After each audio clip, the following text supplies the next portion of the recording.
alihi wasallam.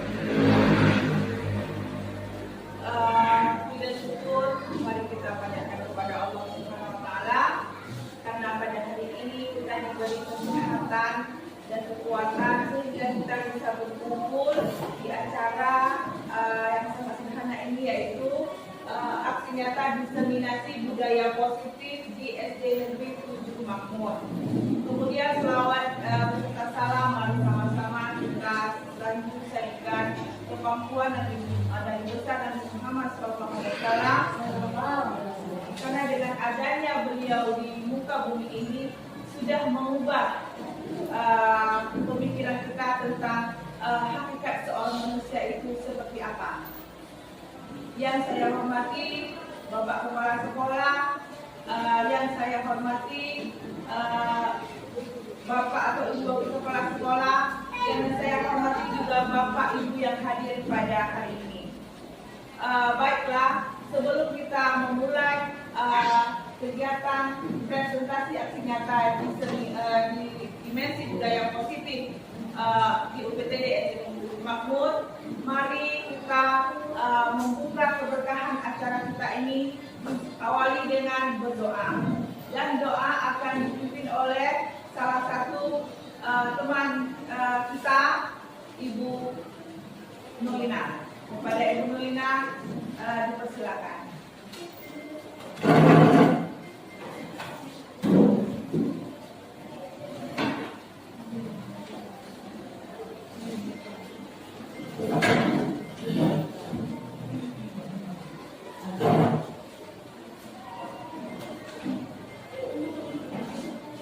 Assalamualaikum warahmatullahi wabarakatuh. Waalaikumsalam.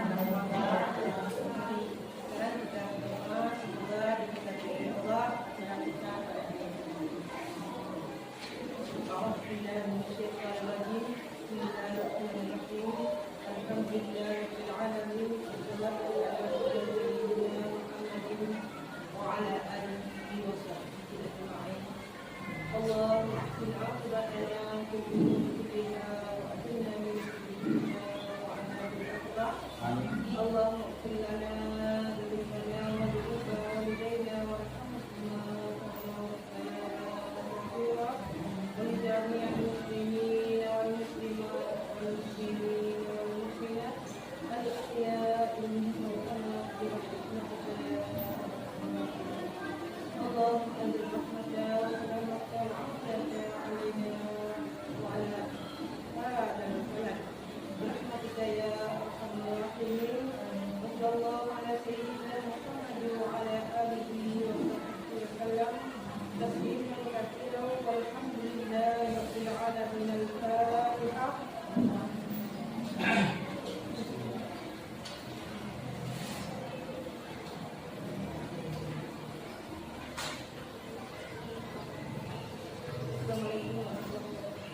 Assalamualaikum warahmatullahi wabarakatuh.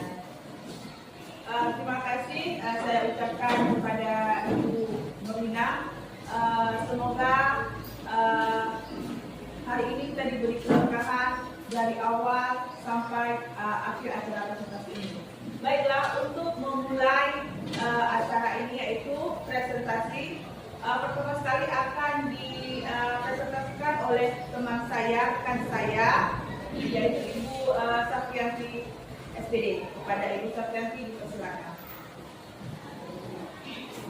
Terima kasih Bu Rahmawati atas kesempatannya.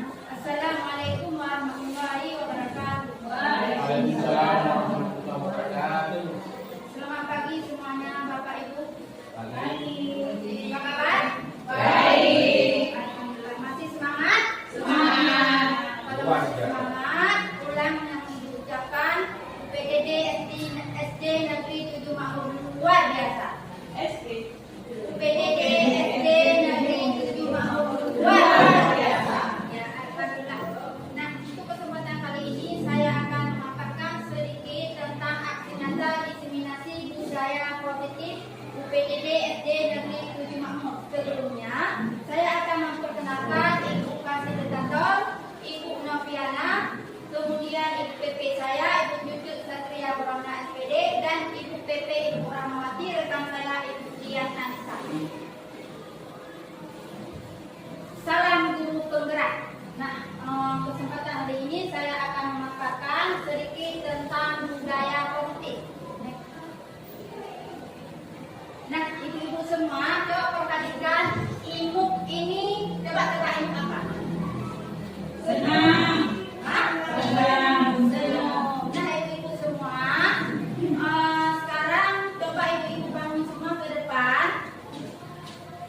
Ke depan.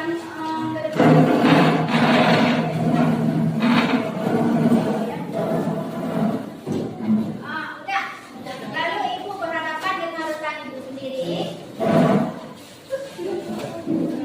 Dari pasangannya, Bu. Senang dan good. Jadi, ibu berhadapan dengan rekan ibu. Lalu ibu apa yang ibu lakukan? Apa ibu tersenyum? Selama 30 detik. Coba senyum ibu semua. Sudah tersenyum? Berhadapan. Apakah dari ibu akan menunjukkan positifnya? Ada. Ada nggak senyumnya ibu-ibu semua? Kepada rekan-rekannya?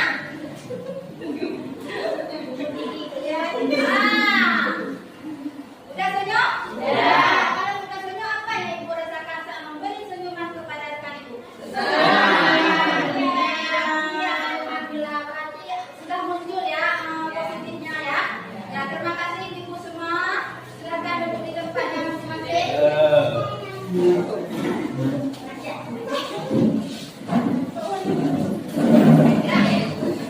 Baik, ini adalah kesempatan kelas kita hari ini. Nah, yang pertama, hadir seutuhnya di dalam ruangan. Yang kedua, tenangkan hati dan pikiran ibu. Nah, tenangkan hati, coba ibu-ibu tarik nafasnya dari dalam-dalam, tegaknya dulu badannya. Jangan dulu ibu-ibu semua. Nah, udah tegak, jadi ibu tarik nafasnya, lalu keluarkan hidung dan mulutnya. Udah lega ibu? Ketiganya kita akan berdamai dengan segala situasi. Kemudian saling menghargai dan menghormati. Kemudian 5, silakan menikmati presentasi. Ada yang ingin ditambahkan kesempatan kelas kita hari ini atau sudah cukup? Hah? Cukup. Kalau ada yang ditambahkan boleh. Nah, sekarang selanjutnya aksi nyata tentang budaya positif. Tentunya di ibu ada gambaran ya. Di gambaran pikiran ibu apa sih budaya positif? Nilai-nilai, keyakinan dan kebiasaan di sekolah yang mendukung murid berkembang menjadi pribadi yang lebih baik. Iya betul. Tepuk tangan untuk ibu muda. Ada yang lain ingin ditambahkan? Contoh Bu ya. Ya. Siswa saling menyapa dan saling mengucapkan salam. Ya. 100 buat ibu Kureda. Mana tepuk tangannya semuanya? Ada yang lain? Ya. Silakan. Budaya positif di sekolah adalah menumbuhkan karakter anak menjadi lebih baik dan mandiri untuk mencapai kebahagiaan dan keselamatannya di sekolah. Iya. Bagus sekali jawabannya ibu Fitria. Yang lain? Bagaimana ibu programnya? Yang ada di gambaran ibu bagaimana? Apa yang disebut dengan budaya positif? Ataupun ibu Afrinya? Memberikan jujur. Ya.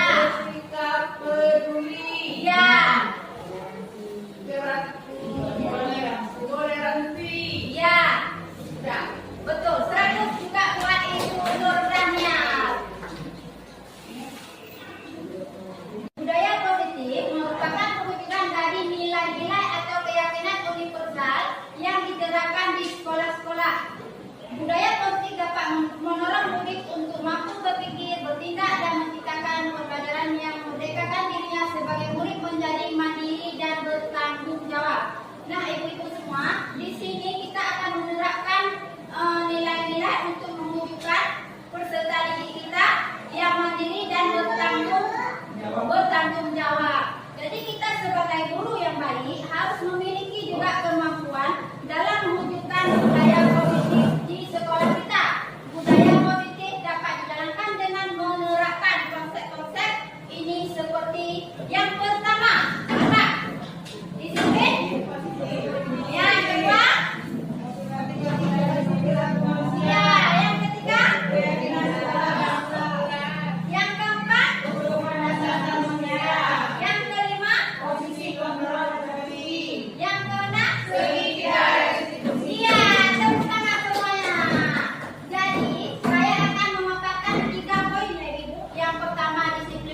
positif. Yang kedua, motivasi perilaku manusia. Yang ketiga, keyakinan sekolah dan kelas. Dan 4, 5 nanti akan dipaparkan oleh rekan saya, Ibu Rahmawati. Nah, ibu-ibu, tentunya ibu sudah tahu apa yang dimaksud dengan disiplin positif. Apa ibu disiplin positif? Satu pendekatan dalam mendidik anak untuk disiplin tanpa ditipu ataupun diberi hadiah, mereka timbul dari dalam diri anak itu sendiri. Ya, betul. Ada yang ingin tambahkan? Cara membentuk sikap mandiri sehingga fokusnya pada motivasi si anak, kemudian terhadap perilaku si anak tersebut. Ya, bagus. Selanjutnya ada lain? Dapat membangun hubungan yang sehat dan mengajarkan sosial yang baik. Ya, bagus. Betul, betul.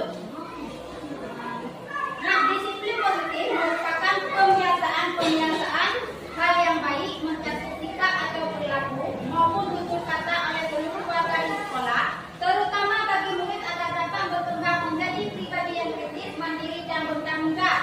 Nah, disiplin positif ini adalah pembiasaan yang kita lakukan setiap harinya di sekolah. Contohnya apa?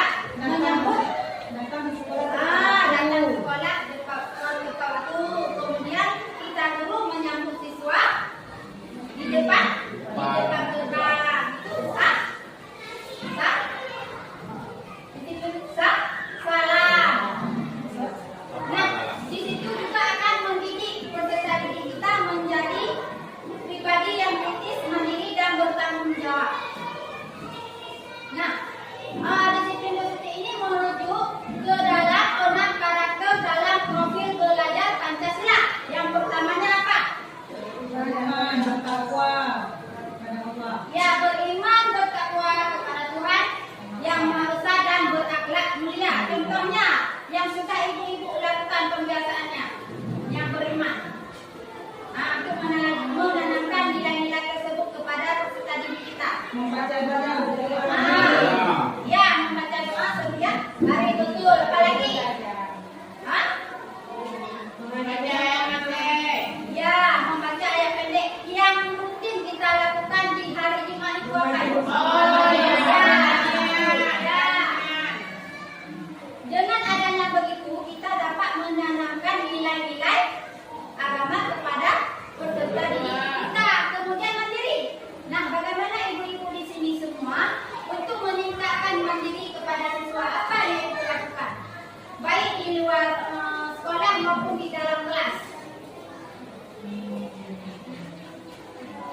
Apakah ibu-ibu memastikan edukasi percaya diri murid dengan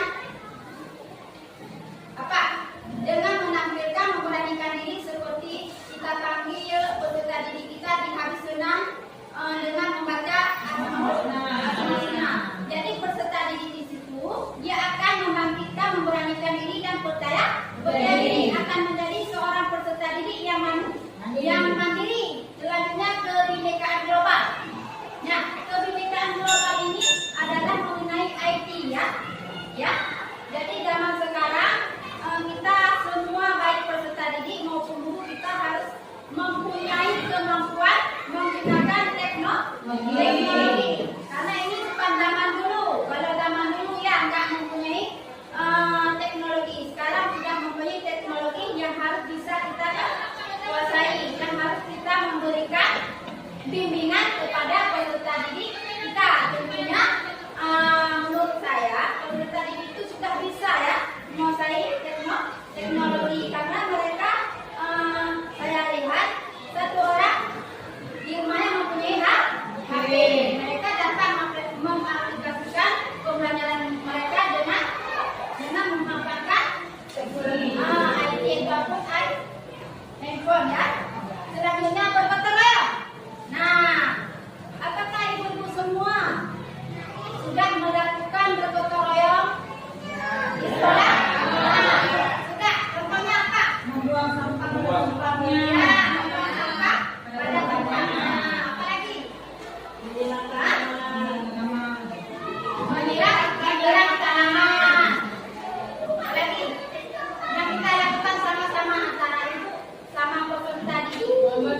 membimbingnya dan menuntun menurut sesuai bakat dan minat peserta didik tersebut. Kemudian bernalar kritis.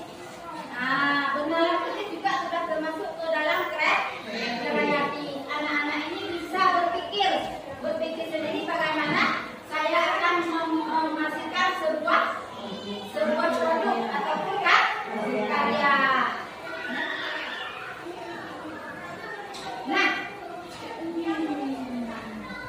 Nah, ibu-ibu sekarang motivasi perilaku manusia. Apa yang ibu-ibu ketahui tentang motivasi perilaku manusia? Dorongan yang datang dari dalam diri seseorang untuk melakukan sesuatu yang berkaitan dengan tujuan tertentu. Ya, betul. Ada yang ingin ditambahkan?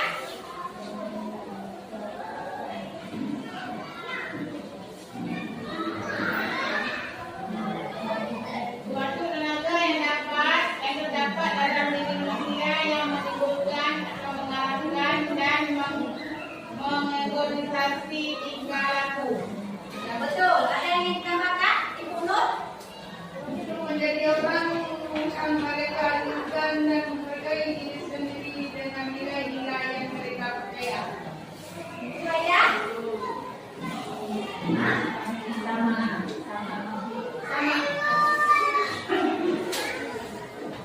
Jadi ibu-ibu ini ada 3 motivasi perilaku manusia. Yang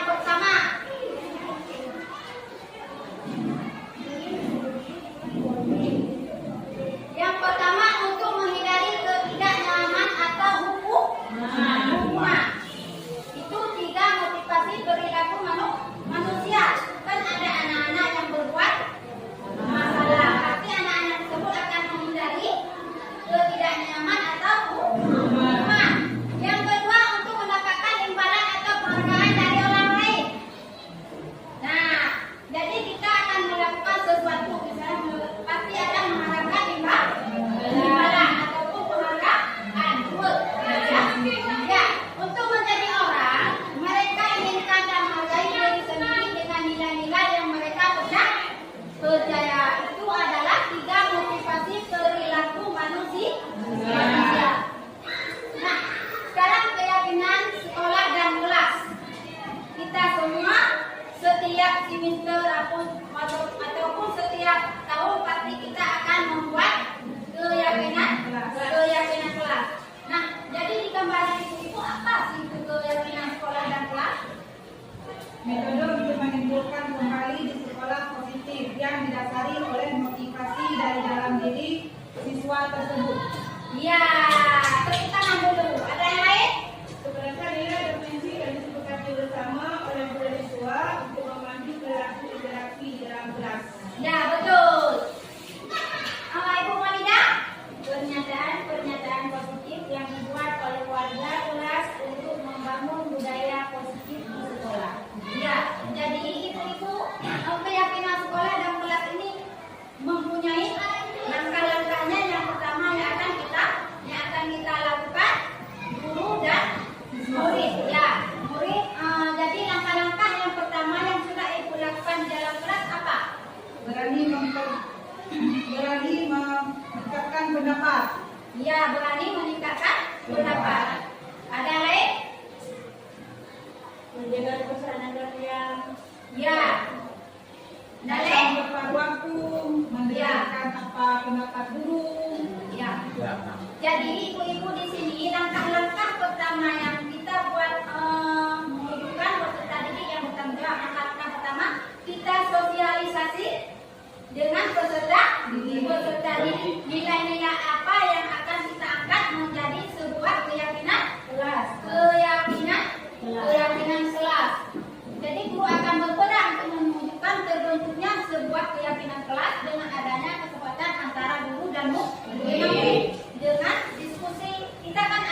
Jadi yang saya lakukan adalah sosialisasi.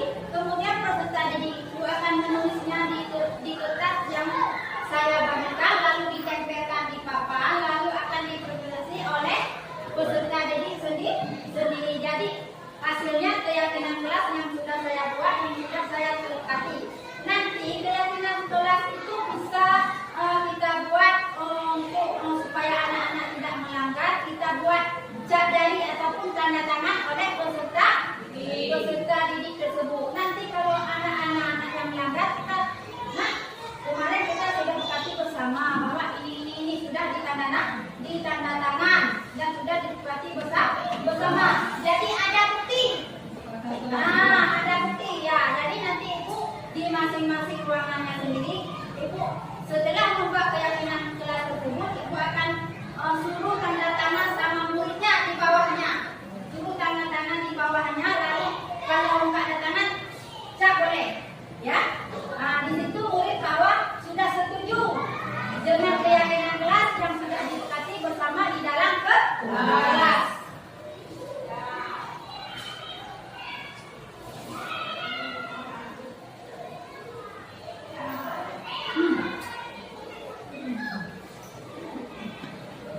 Jadi di akhir presentasi saya ada pantun buat ibu-ibu semua.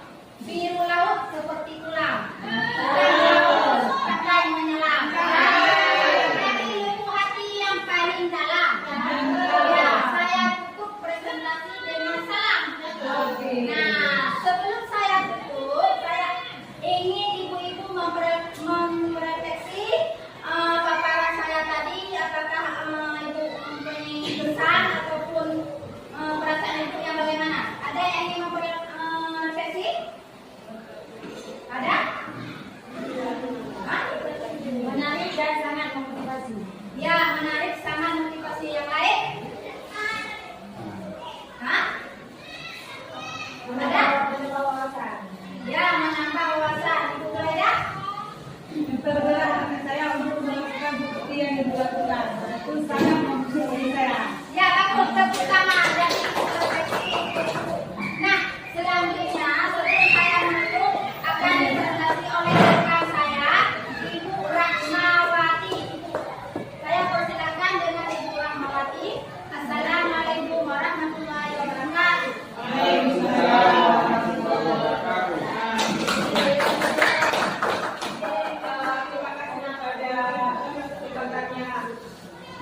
Baik Bapak Ibu sekalian, tadi kita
tindakannya mempunyai tujuan.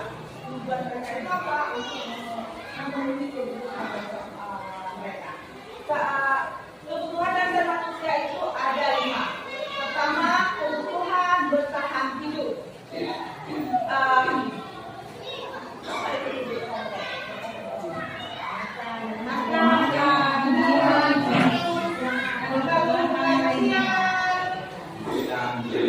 Benar sekali, kebutuhan bertahan hidup itu kebutuhan yang bersifat fisiologi, dan untuk memenuhi kebutuhan dalam bentuk makanan, tempat tinggal, kesehatan. Selanjutnya, kebutuhan ini adalah kebutuhan yang paling utama di antara kebutuhan yang di bawahnya. Selanjutnya, kedua, kebutuhan kasih sayang dan rasa terima kasih. Ayo Bapak Ibu, mengikut tema yang sedang menangis. Oke, nah, tema yang sedang menangis. Ya, membunuh orang sakit, memberikan perilaku yang hangat. Ya, memberikan perilaku yang hangat. Kebutuhan untuk mendapatkan perhatian, hiburan. Ya, benar sekali. Kebutuhan rasa adalah kebutuhan rasa yang kebutuhan ingin diterima dan disayangi dari seseorang dan lingkungan kita. Apakah tadi kebutuhan disayangi, kebutuhan mendapatkan kehangatan, kebutuhan bisa diakui. Selanjutnya, ketiga, kebutuhan penguasaan.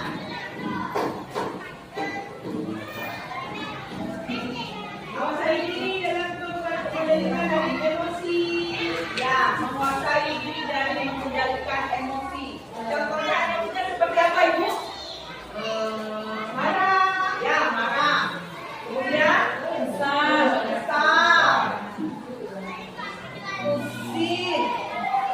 Usir atau jahil. Ya. Kemudian seperti sabar waktu mendapat yang nah, kebutuhan yaitu kebutuhan yang dengan kekuatan untuk mencapai sesuatu, menjadi lebih kompeten, menjadi lebih terampil, kemudian diakui atas prestasi dan keterampilan kita, dan didengarkan, memiliki rasa harga diri. Nah, kebutuhan ini meliputi keinginan untuk dianggap berharga. Artinya kita ketika kita melakukan sesuatu, kita dihargai, prestasi kita diakui. Nah, kemudian kita bisa membuat pencapaian. Ketika kita mempunyai prestasi, kita bisa membuat pencapaian lebih baik, sehingga kita akan memberikan pengaruh yang baik juga untuk teman-teman di sekitar kita. Selanjutnya, kebebasan. Pernah dengar kebutuhan tentang kebebasan? Kemampuan untuk melakukan apa yang diinginkan. Ya, kemampuan untuk melakukan apa yang diinginkan. Kebebasan mengungkapkan pendapat. Ya, contohnya kebebasan mengungkapkan pendapat, mengekspresikan pendapat, boleh. Yang lainnya? Kebebasan pendidikan yang layak. Ya, kebebasan untuk mendapatkan atau memperoleh pendidikan yang layak. Kebebasan dalam beragama. Ya, kebebasan dalam memeluk agama atau memeluk kepercayaan. Ya, itu masuk ke dalam hak asasi manusia. Dan juga diberi kebebasan. Nah, yang dimaksud dengan kebebasan adalah kebutuhan untuk bebas, yaitu kebutuhan akan kemandirian, otonomi, memiliki pilihan dan mampu mengendalikan arah hidup seseorang. Anak-anak dengan kebutuhan kebebasan yang tinggi menginginkan pilihan mereka, perlu banyak bergerak, suka mencoba-coba, dan tidak terlalu terpengaruh orang lain yang senang mencoba dalam hal baru dan menarik. Nah, di sini kita pahami maksud kebebasan itu anak sekarang tidak suka dikekang. Artinya mereka tidak diberi kebebasan untuk menentukan pilihan mereka. Dengan kata kita tetap mengawasi dan mendidik mereka. Sehingga apa akan terpenuhi dan mereka bisa mandiri untuk kegiatan hari ini. Selanjutnya kesenangan. Nah, ini yang paling tidak dipahami dan paling disenangi. Boleh Bapak Ibu memberikan masukan, memberikan pengertian apa itu kesenangan? Pada saat yang menyenangkan, contohnya pergi berlibur sejenak. Ya, benar sekali. Perasaan dan rasa senang, yaitu ingin pergi berlibur dengan orang-orang terdekat, dengan orang kesayangan. Ya. Misalnya disayangi keluarga. Ya, disenangi oleh keluarga.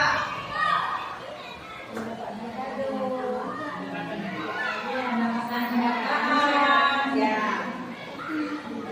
Bapak? Oh, salah juga boleh Bapak.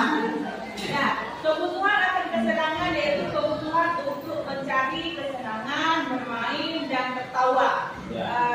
Bayangkan hidup tanpa kenikmatan apapun, betapa sedihnya kita tanpa kesenangan. Berarti kita mencari kesenangan.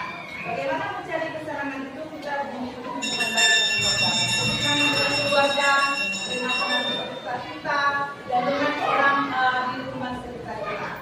Selanjutnya, kebutuhan dasar manusia. Nah, seorang guru perlu mengenal dan memahami jenis dan tingkat kebutuhan peserta didiknya, sehingga dapat membantu memenuhi kebutuhan-kebutuhan mereka melalui berbagai aktivitas kependidikan termasuk aktivitas pembelajaran. Nah, dari 5 kebutuhan tadi, kebutuhan dasar manusia, sekarang kita beralih ke kebutuhan dasar manusia terhadap peserta didik kita. Apa saja kebutuhannya? Kebutuhan tadi bagaimana kita cara memberikan kebutuhan bertahan hidup dalam kelas. Bagaimana mereka penguasaan mereka di dalam kelas. Bagaimana mendapatkan kebutuhan rasa senang dan kebutuhan kebebasan. Artinya kebutuhan dasar tadi kita terapkan di dalam pembelajaran. Di mananya? Di proses pembelajarannya, di aktivitas pembelajarannya, bagaimana cara menerapkannya. Kita menghadirkan tadi sudah Ibu Sakti jelaskan, yaitu guru harus bisa menguasai teknologi. Nah, dengan menguasai teknologi, kita bisa melakukan pembelajaran yang menyenangkan, yang unik, sehingga siswa akan mudah untuk berkonsentrasi, akan mudah termotivasi, akan mudah memperhatikan ya, konsentrasi apa yang kita jadikan di pelajaran. Kemudian kebebasan. Dalam arti kebebasan, siswa boleh memilih seperti apa pembelajaran yang mereka inginkan. Bagaimana cara siswa memilih? Kita pasti membuat di awal pembelajaran, yaitu asesmen pembelajaran. Karena kita tahu siswa ingin kita seperti apa, siswa ingin sekolahnya kelasnya seperti apa. Nah, selanjutnya akan hanya tadi keyakinan kelas. Nah, semua itu sudah termasuk ke dalam kebutuhan ini. Selanjutnya, posisi kontrol.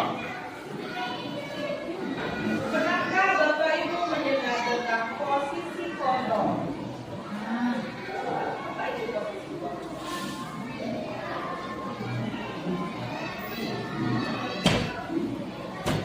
Contohnya Bu, misalnya anak membuat kesalahan, kita tidak boleh menghukum mereka, tapi menasihati mereka. Ya, benar sekali. Mengawasi anak didik. Ya, mengawasi anak didik. Benar sekali, boleh. Nah, dalam bukunya Diane Gossen mengungkapkan bahwa guru perlu meninjau kembali penerapan disiplin di dalam ruang-ruang kelas mereka selama ini. Nah, melalui serangkaian riset yang berdasarkan pada teori kontrol Dr. William Glasser, ada 5 posisi kontrol yang diterapkan oleh seorang guru. Kelima posisi kontrol tersebut adalah: pertama, guru sebagai penghukum. Pernahkah Ibu mendengar apa maksud guru sebagai penghukum? Ya Bu. Ya, sedangkan sebagai penghukum. Itu adalah tindakan yang salah. Karena kita adalah contoh teladan bagi murid. Ya, apa yang kita lakukan, murid akan mengikuti kita. Benar sekali. Murid yang lain?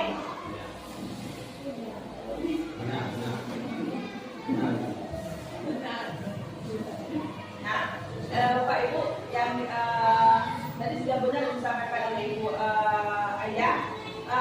Yang dimaksud dengan guru sebagai penghukum yaitu kita selalu menggunakan hukuman fisik maupun verbal ketika kita menjalankan posisi kita sebagai penghukum.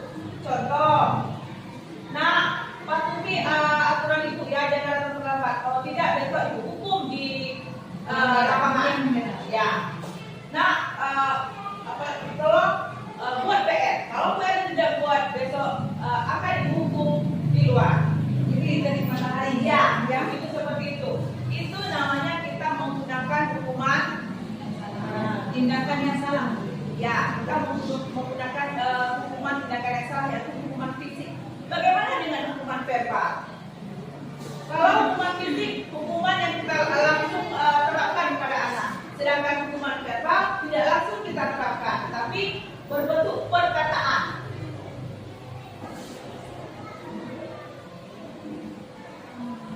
Kita sering melakukannya Bapak Ibu hukuman verbal.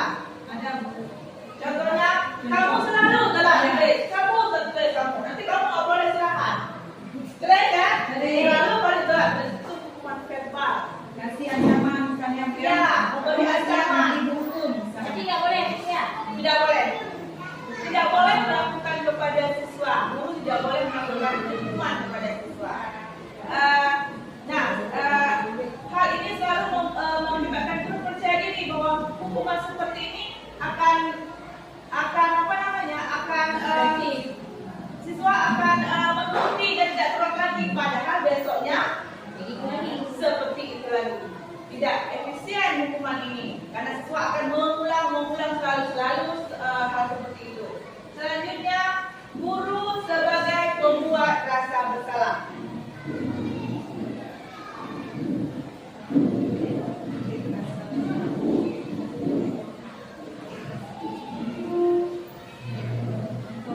Ya, mencari-cari kesalahan siswa.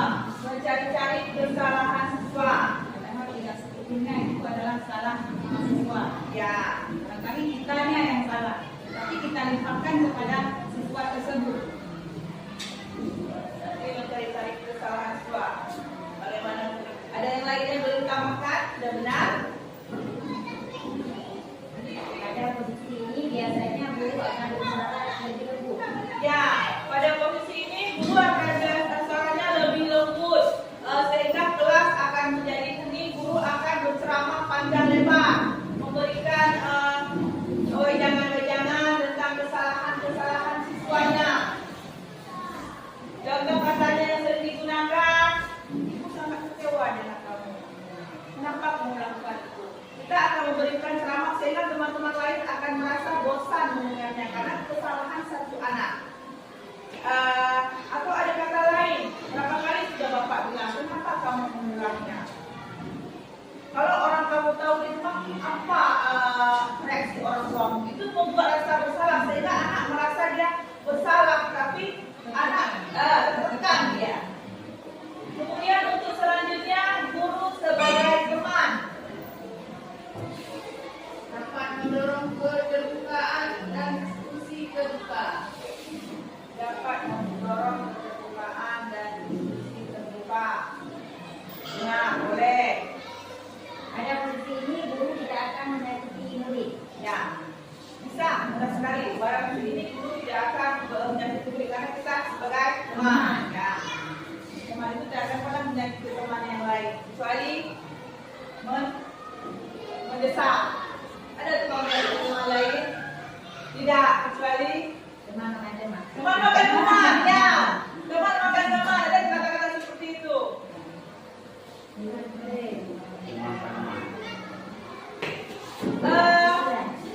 Ada tambahan lain dari ibu-ibu boleh?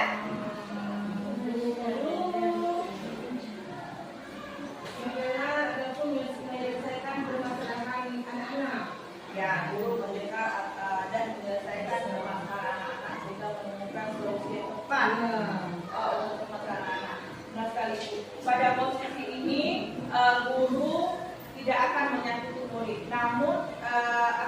supaya mengontrol melalui persuasi. Maksudnya posisi teman pada guru bisa negatif atau positif.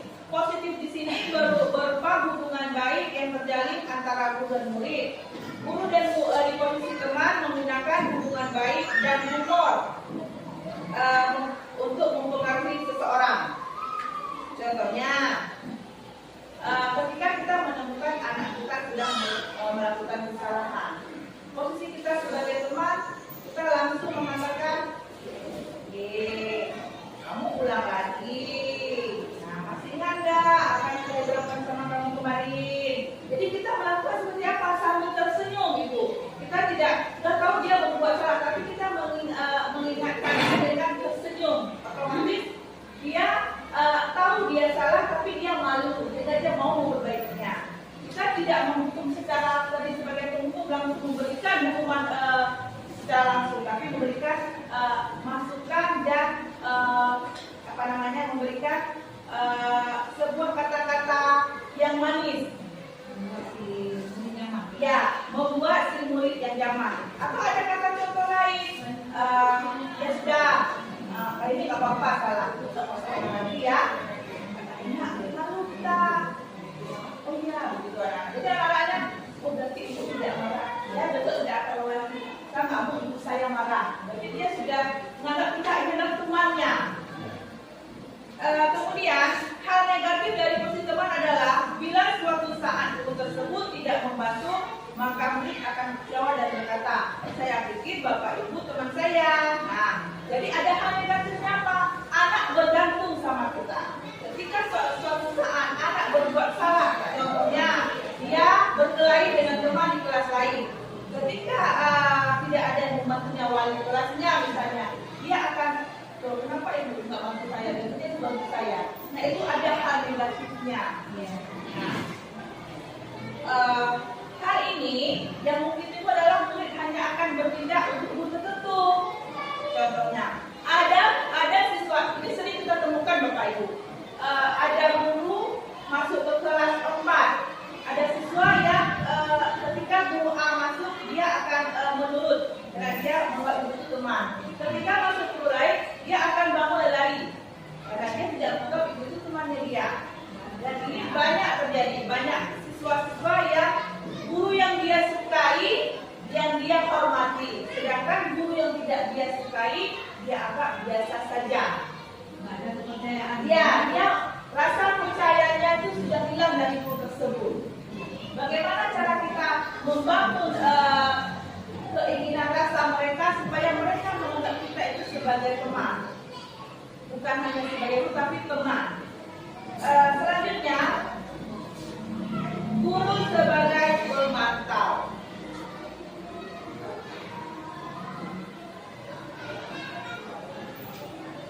Pemantau berarti mengawasi ya Bapak Ibu. Ya. Bagaimana contoh memantau? Ini di jam istirahat. Ya, jam istirahat. Guru bikin ya? Ya, Yang mengawasi kita dengan tanggung jawab. benar sekali. Berarti pada saat jam istirahat atau piket, guru-guru piket akan memantau, mengawasi siswa yang sedang bermain di lingkungan sekolah. Nah, ini merupakan tanggung jawab guru piket. Dan juga sebenarnya tanggung jawab semua guru juga yang hadir di sekolah itu pada hari itu. Nah, kemudian arti kita bertanggung jawab itu posisi pemantau berdasarkan pada peraturan dan konsekuensi. Dengan menggunakan sanksi dan konsekuensi, kita dapat memisahkan hubungan pribadi kita dengan murid. Sebagai seorang yang menjalankan posisi pemantau, pertanyaan yang diajukan seorang pemantau contohnya seperti ini. Apa yang sudah kamu lakukan atau apa yang telah kamu lakukan ketika anak kita sedang melakukan kesalahan? Nah, apa yang sudah kamu lakukan sehingga teman kamu bisa nangis? Karena kita sudah memantau dari kegiatan dia. Saat dia berlari, tiba-tiba dia nyenggol kawannya dengan sengaja. Kita langsung mengambilnya. Nah, apa yang sudah kamu lakukan sehingga temanmu bisa menangis? Ya. Kemudian, kamu tahu kan konsekuensinya? Kalau teman kamu patah nanti, kamu yang bawa ke rumah sakit. Kita kan sering begitu.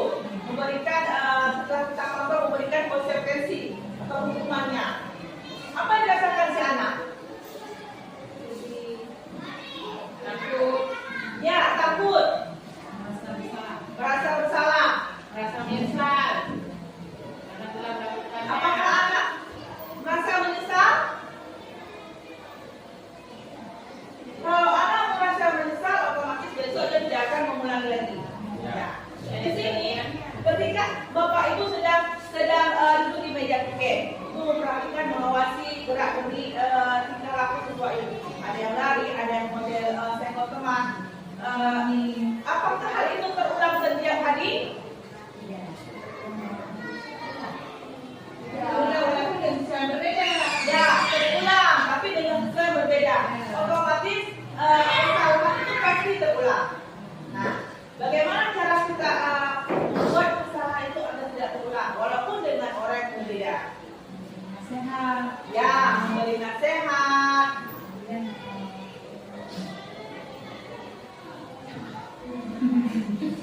Apa lagi?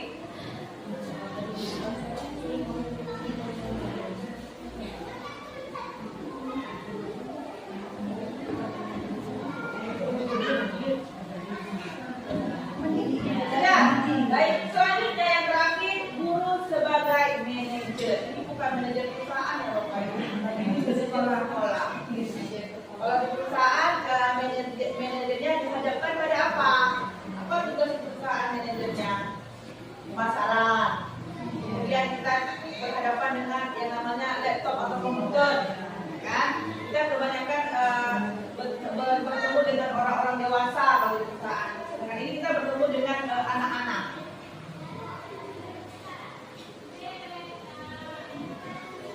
Mengelola waktu dan organisasi sekelas. Ya, mengelola waktu dengan organisasi di kelas atau di sekolah. Berbuat sesuatu bersama dengan murid. Ya, berbuat sesuatu bersama murid dengan sekali. Posisi manajer itu di mana guru dan siswa berbuat sesuatu untuk dan mempersilahkan murid mempertanggungjawabkan perilakunya. Kemudian setelah itu mendukung murid untuk menemukan solusi tentang permasalahannya sendiri. Dalam posisi manajer ini diterapkan 3 tahapan segitiga, yaitu segitiga restitusi. Pertama ada menstabilkan identitas. Kedua, validasi tindakan yang salah. Ketiga, menanyakan keyakinan. Nah, dalam posisi manajer ini ada termasuk pemantau dan sebagai teman. Apa itu validasi tindakan yang salah?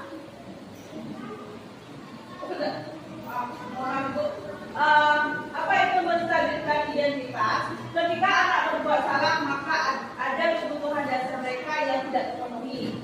Bagian dasar segitiga restitusi memiliki tujuan untuk mengubah identitas yang gagal ke arah identitas yang sukses. Contoh, misalnya ketika kita menemukan anak yang sedang melakukan kesalahan atau telah melakukan suatu kesalahan, kita tidak boleh langsung menyalahkan anak tersebut, tapi kita menanyakan dulu apa permasalahannya. Nah, bagaimana cara menstabilkan identitasnya? Ada yang tahu?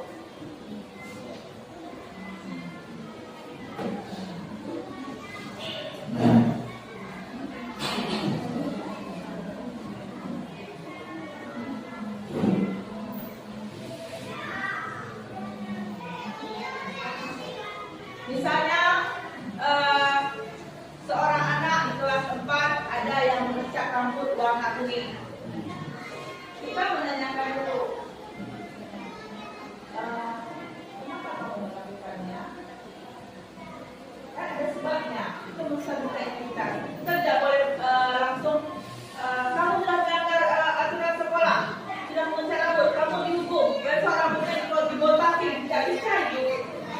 Jadi bagaimana caranya supaya dia tidak memiliki rasa dendam untuk kita? Bagaimana menstabilkan identitas? Nah,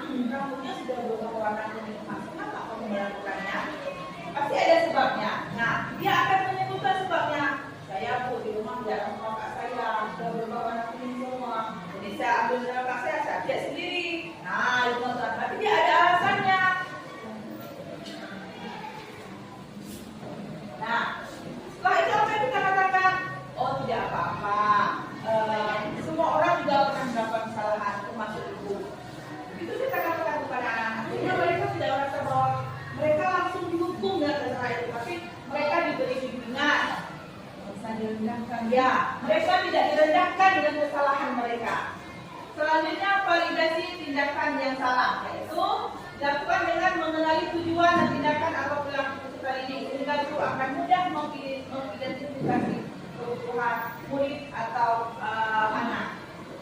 Di sini kita akan tadi kasus tadi anak yang mengecat rambut, sudah tahu dari dia sudah menyebutkan alasannya mengapa dia melakukannya. Nah, itu tanyakan kembali ke dia, bagaimana perasaan kamu, bagaimana perasaan kakak kamu ketika mengetahui rambut kamu sudah berwarna kuning emas. Dia menunjukkan kakak saya marah juga, dan dia juga kakak saya kecewa karena sudah mengambil punya saya, punya kakak saya tanpa mengizinkan kakak saya. Kemudian kakak saya juga tidak mengizinkan anak seumuran saya untuk mengecat rambut. Berarti dia sudah tahu bahwa kakaknya sudah mulai kecewa. Jadi kita akan mencari solusinya permasalahannya apa yang kita akan lakukan dengan si anak tersebut. Nah,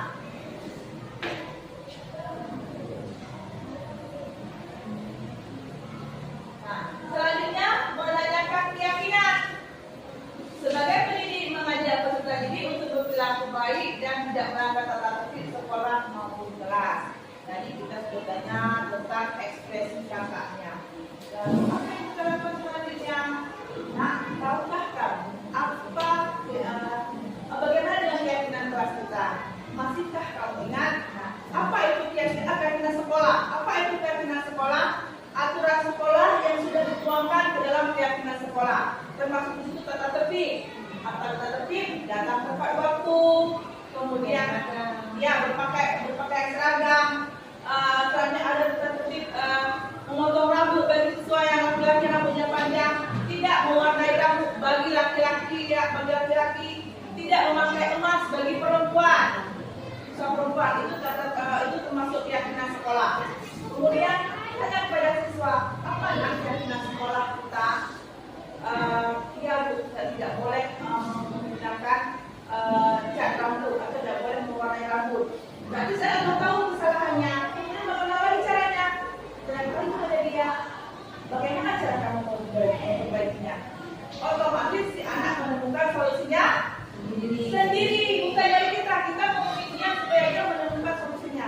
Rambut saya sudah kuning. Jadi apa yang harus saya lakukan? Ya ampun, nanti saya pulang ke rumah minta ibu untuk mengantar saya ke tukang potong rambut dan memotong rambut saya. Dan saya tidak akan mengulangi kesalahan saya lagi. Kesimpulannya apa Bapak Ibu?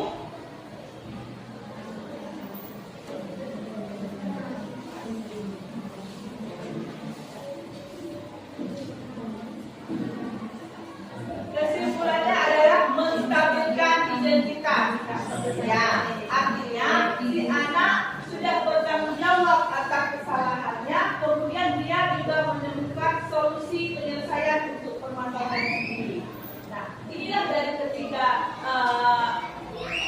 diskusi dan mari sama-sama kita terapkan di sekolah kita. Karena dulu saya yakin Bapak Ibu atau saya dulu kita hanya sering menggunakan posisi kontrol kita sebagai pembuku dan pemantau, ya kan Bapak Ibu, dan teman satu lagi. Tapi kita jangan menggunakan manajer. Kita sudah melakukan pembuku. Kalau kamu telat, kamu tidak boleh pulang. Itu yang kita gunakan. Nah sekarang mari sama-sama kita berubah paradigma berpikir kita. Kita menggunakan posisi kontrol manajer, teman. Boleh kita menggunakan pemantau, tapi kita kombinasikan dengan teman dan manajer. Otomatis yang kita lakukan pada siswa kita pun tidak akan mengulangi selalu menganggap kita sebagai temannya di sekolah. Demikian hasil materi saya ini. Sebelumnya saya meminta refleksi dari Bapak Ibu tentang materi yang telah saya sampaikan tadi. Dalam penerapan disiplin yang berorientasi refleksi, tujuannya adalah untuk mengajarkan siswa bertanggung jawab atas tindakan yang mereka lakukan, sehingga akan memberikan kesempatan bagi siswa untuk menjadi pribadi yang lebih baik bagi dirinya dan untuk sekolah. Benar sekali. Nah, kita memberikan kesempatan bagi siswa untuk bertanggung jawab atas apa yang mereka lakukan.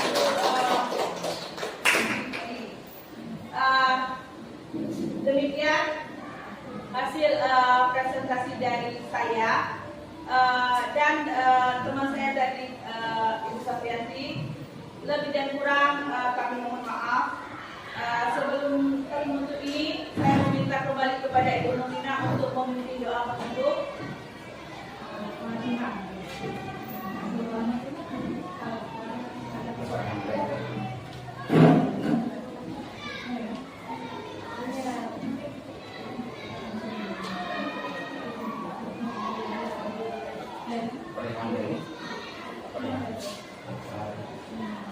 Jadi kita alhamdulillah hari ini kita bisa menyelesaikan undangan ini. Nanti sama-sama kita menutup, kita mulai dari bulan semoga dan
terima kasih kepada Ibu Nurina.